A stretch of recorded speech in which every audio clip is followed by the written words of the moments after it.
here for a couple of minutes. Talk a little high school football. Morning, Mark. Good morning, Sully. Hey, what's up, man? You awake? I am awake. I heard you were letting down the audience, thinking maybe they weren't going to give me this week. weren't going to get any fashion tips. I was awake. I mean, all I need, one cup of coffee, maybe 10 minutes. I'm ready to go. Yeah, Minnick said keep the fashion talk to 30 seconds. He's an old school football guy, so.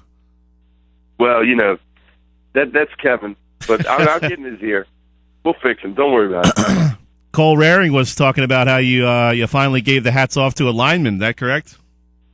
Finally got one. Paul Maduri last night of St. Augustine. He's senior a stud. lineman. He's a stud. 3-year starter on the offensive line, started on the defensive line this year. Dude, he played great. And, with St. Augustine, you could pick about 12 kids any night to give the hat to. No offense to Paul, but, he really is a kid that Mark Reardon said he embodies what this program is right now and what we wanted it to be. He's tough. He works hard. He's from a great family. The kid drives over an hour, more than an hour every day to school. He lives in Mansfield. So a really cool story. I was happy for Paul and really nice kid. He thanked me afterwards on Twitter, which is cool to see. Some of these kids, man, they're just. I wish I was as good a kid as some of these guys when I was a teenager because they're really polite, well mannered, awesome stuff. Happy for Paul.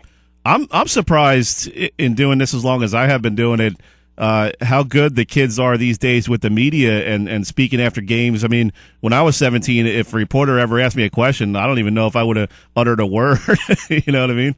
I wouldn't even know what to say. And these kids, some of them sound like professional athletes, college athletes. They're ripping off great quotes. I mean, it's interesting to see. Yeah, well, I was a role player on my high school basketball team, and as you already know, Sully, I love to talk. So if anybody threw any type of recorder in front of me, I probably would have told them everything that ever happened in my life. But, yeah, they really are fantastic. And even the kids who don't necessarily who aren't necessarily trained in the art of speaking to the press, like last night, I don't know how many interviews Paul's done, because, like you said, he's an offensive lineman. These are the people we overlook a little bit.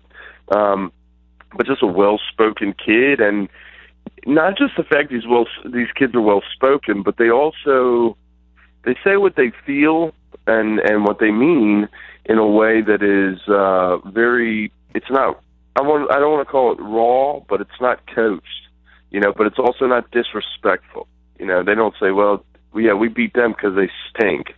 But they say, yeah, we really wanted to beat them bad, and we beat them, we beat them well. And it's just cool. That's one of the great joys of covering high school sports is people aren't coached down to nothing in terms of what they're willing to say and reveal after a game.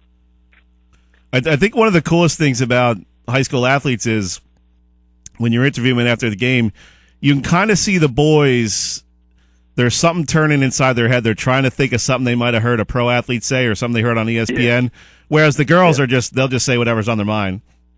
That's true. That's exactly, and, kids gravitate towards what they hear over and over again, but you gotta, the interesting thing I always found about girls' sports is that it seems like locker room chemistry has a lot more to do with it than boys' sports. The coaches always say that to you.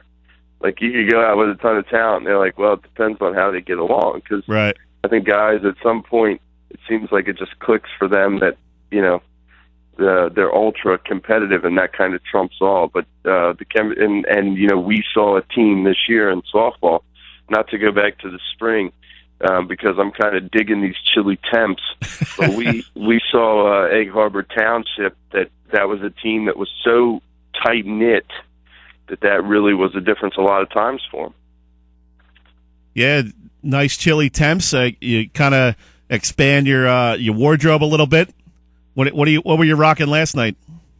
Yeah, well, that's what's great. Is you can pick jackets, scarves, hats. It's you can layer it out a little bit here now. Things start to get a little bit frigid. I went with a white shirt, dark gray sweater, and with my orange and maroon tie because my Hokies beat Pitt for the first time in what seems like forever on Thursday night. So it's been a nice year for the Hokies, and I had to represent last night. I had to go with the black hoodie because the EHT was having their blackout game. So, man, see, here's a question we were kicking around the office the other week. What do you come out to if your team has black as one of its dominant colors? You come out to back in black, or do you come out to painted black? Because to me, you come out to painted black. Oh yeah. I love black. I like back in black, but I'd only come out to Thunderstruck, I think, in terms of that band. But you got to come out to painted black, don't you? Yeah, but I don't know if kids these days actually know that song. Maybe not. They probably know ACDC more than they do that song. So I don't know. Well, let me tell you, Sully. If I'm the coach of the football team, and the kids say, "Coach, we want to come out to this song XYZ, Meek Mill, Drake, whatever. We want to come out to this song." I say, "Well, you know what? I'm the coach, so we're coming out to paint it black." So, Mark, you were at the prep game, I guess, last night. Obviously. Yeah, I was. What was your impression of those guys? I mean, they're like we were talking about. Cole and I every week we keep saying, okay, this is going to be the team that challenges prep. No, wait, this is going to be the team. And every week they just keep answering every challenge emphatically. Well, St. Joe gave up a touchdown on the first drive, and that was a lot of Zeke Ennis getting open on short routes and converting third and fourth downs. Good decision making by Joshua Zamad at quarterback as per the usual. And then once they scored, it was about 6 minutes into the game. Very, very, they good field position defensively against St. Joe. Then on the Wildcats' first possession, and they threw a lateral that I don't think the running back for sure was a lateral, and it bounced at the 8-yard line, and Quinn Dolan scooped it up and scored. So at that point, it was 14-0. They had two scores in a span of about 30 seconds.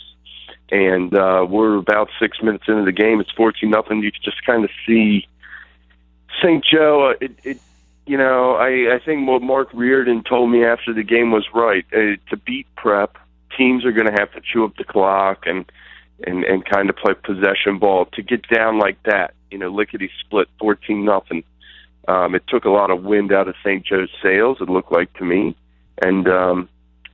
From there, St. Augustine just did what they always do, man. They put the pedal to the floor, and I don't know. Maybe some of the prep fans, maybe they like to get home. Maybe there's some programming on TV Friday nights or something they still need to get home to see, because St. Augustine takes the drama out of it pretty quick. Mark, before we let you go here, any Halloween parties this weekend? And if so, what are you dressing up as? I'm going to go as a Courier-Post sports writer now. Go as Bear Bryant. Yeah, I could do that. I will say this, Sully. We got to do a Halloween video this week. It's on our website on the Courier-Post, and I went as Kevin, and Kevin went as I. Oh yeah. So if you don't get it, that was my Halloween. That was my trick and treat. So if you get a chance to watch that, please do. But oh man, you got to share that on Twitter. Yeah, please do. Other than that, I didn't get a chance to. I didn't pick anything out. Maybe I'll just go as Charlie Brown or something. Good stuff, man. Hate to keep you short, but we ran a little bit over with some soccer and football talk early in the show. But we'll catch up with you next week, buddy. All right, Sully. Have a good one, man. All right, have a good weekend, man. Bye. That was Mark Trible of the Courier-Post. Always an entertaining interview.